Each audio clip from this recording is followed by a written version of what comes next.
Okay, I haven't pulled the wheel off. One of the reasons we're changing these shocks, it says 50,000 miles on it. Yeah, this one's been straightened out a bit. Both these rear wheels took a hit. And I'll have to check the other side. I didn't come up with that it went over a speed bump too fast and bent the inside of the rims. But they seem to be doing alright now. Anyway, the shock's right here. It's pretty simple. There's going to be one bolt or nut down there and then one at the top. So this is going to have to be put up quite a bit in order to put the jack stand under there. So I'm going to go ahead and do that because it's got to have it safety. And it'll be holding this up, which will compress this, make it easier to install the shock. Okay, well, it took it all the way to the top. I may see about putting another 2x4 under here if I have to on the other side. Barely got it in there, but that's gonna be okay. It won't. I can lower that down now to compress this shock. It's a gas shock. I'm gonna have to. They'll be tied up so that they stay smaller. I'll show you if it's a gas shock. I don't know if these are gas shocks. I don't think the replacements are. You'll see this thing will come down a bit. Yeah, the spring's gonna hold it. Coming down, but it's not doing much. Alright, I don't think they're gas shocks anyway. Alright, so we got one big nut there. Well, that's a big bolt. Okay, it goes through the bolt. And then, lo and behold, how easy is that? One big nut up there. So let me see what size they are and get going. Alright, this is a 17 millimeter. I had to go to a 1/2 inch drive, but I don't have a 1/2 inch drive. 17 millimeter, so I put an adapter in there. And I had to use a breaker bar. It was really tight and then it popped. So then I'll loosen this sucker up a bit. I'm gonna make sure I loosen the top one first before I get that all the way out of here. Alright, that'll do for now. I also want to make sure that I'm holding this thing up sufficiently. I don't really like it where it is. I think I'm going to move it back. I'm going to get it up under here so it's compressing that spring a little better. Yeah, I may do that. So I'm probably going to drop it, put another 2x4 in there, move this so I can position that a little higher. I don't want that to, I don't think it'll go all the way down, but the possibility exists that it'll go far enough that it'll drop this leaf spring off of here, or coil spring, and then I'll be having to do a whole nother pain in the butt procedure. So let me do that. Okay, that's much better. Well, that got a little hairy. I lowered the jack, picked it up, put that second 2x4 in it, jacked it up, realized that I need to have something under this jack stand. It was just digging into the ground. Boy, concrete's so much nicer if you got a garage to work on. This in the dirt thing isn't so hot. The whole jack was leaning over and I got up under and looked, and apparently when I moved I neglected to put the frame in the slot, and it was up over here just falling over, and I was oh, maybe a minute or two having the whole thing just tumble over. That would have been a bummer. So anyway, always make sure that the thing's in the slot when you're jacking it up. Alright, so now I got that secured. Let me go up and get to that top nut and see if I can loosen that up with it the way it is. Alright, so this is a 14 millimeter nut, but you see this little slot dealy up here? What that tells you is that this whole thing's going to turn. So they give you that little slot to stick something like a crescent wrench on there. And you have to hold that shaft, because the whole top of the the whole top of the shock is going to turn. and then you got to loosen it up. So I can't do that with one hand. Trust me, that's what I'm gonna do. Alright, I tried putting the wrench on it like this and holding it to the top and just doing this. It didn't work, so I stuck the compression wrench to the top and just basically did this. No big deal. So when it gets up to the top, that'll pop.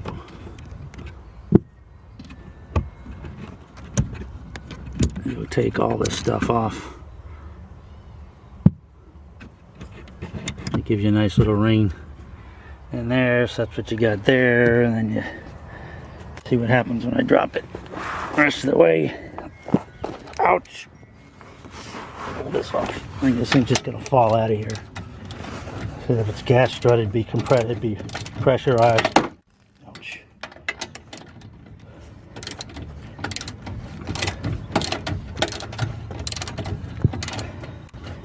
Long ones are kind of a pain. I go back to my shorty. On the other side, I'm gonna go ahead and use my air ratchet on the impact.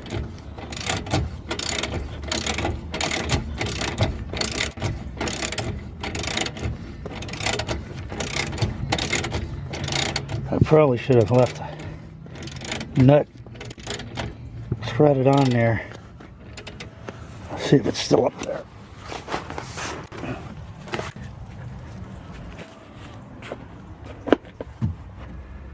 Yeah, I'm gonna do that. I'm gonna put that back on there and just screw that under a couple of threads so that shock won't fall out. Ouch.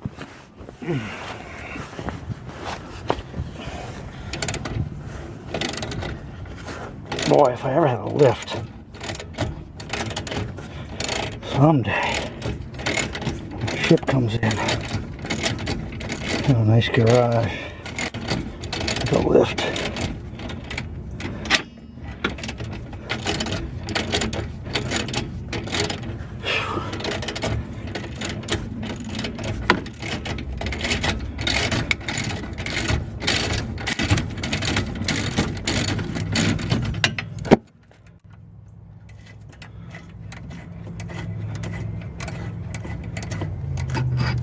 Okay. That's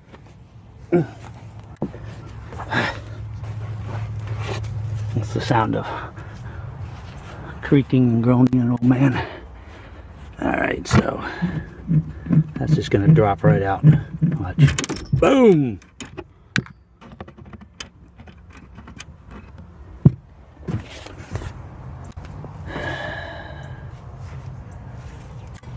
Here she blows. Okay, so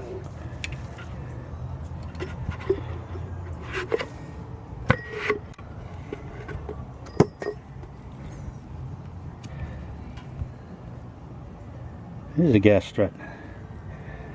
Look at that. Cool. This means I'm gonna have to force it up in there a little bit. Alright, let's go get the new one out. Alright, I bought these from Rock Auto. These are the same brand that you'd get at an auto parts store local. I try to stick only with name brand stuff. I've had real luck, except bad luck with Chinese knockoff replacement parts.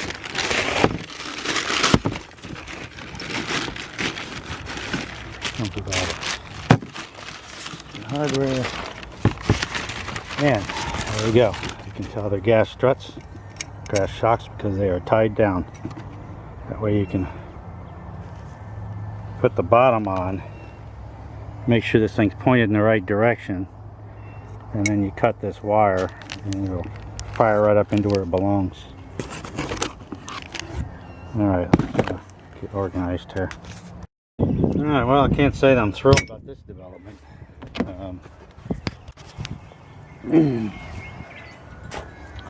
Original equipment has a lock nut, fiber insert lock nut, which means that stays put will loosen up. Replacement's just got a plain nut, and that's a savings of a few cents. It's not a good sign. It's got a tiny little thing up there. Which means this is just going to be held on by torque and paint. I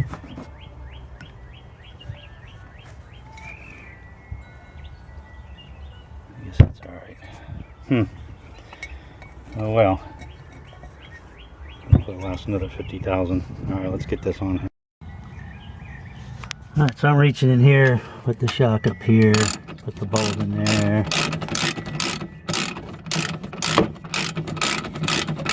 Gonna snug it up.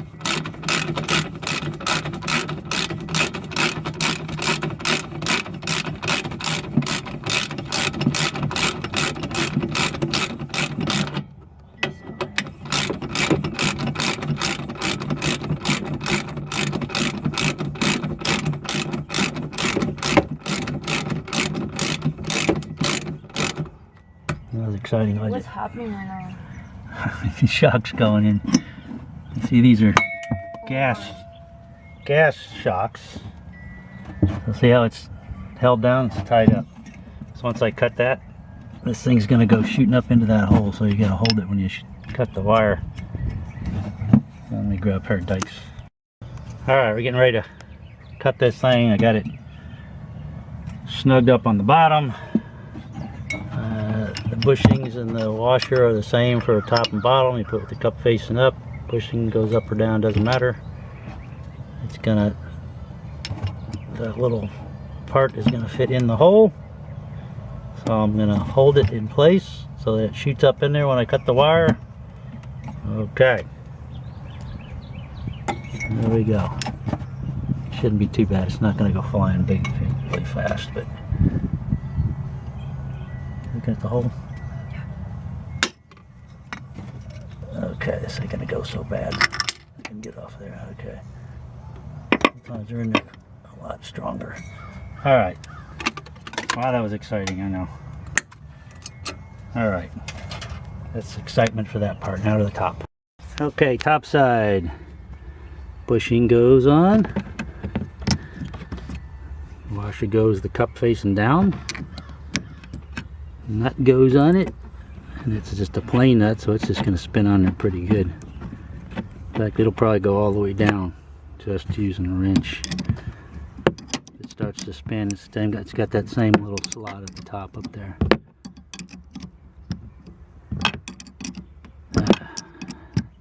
And so on and so forth. Let me just spin that down.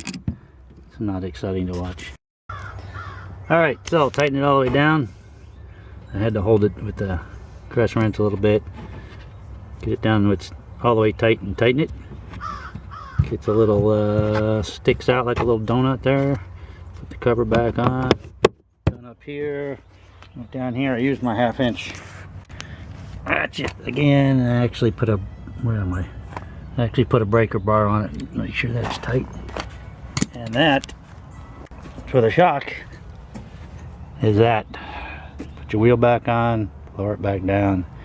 So do the other side. Good to go.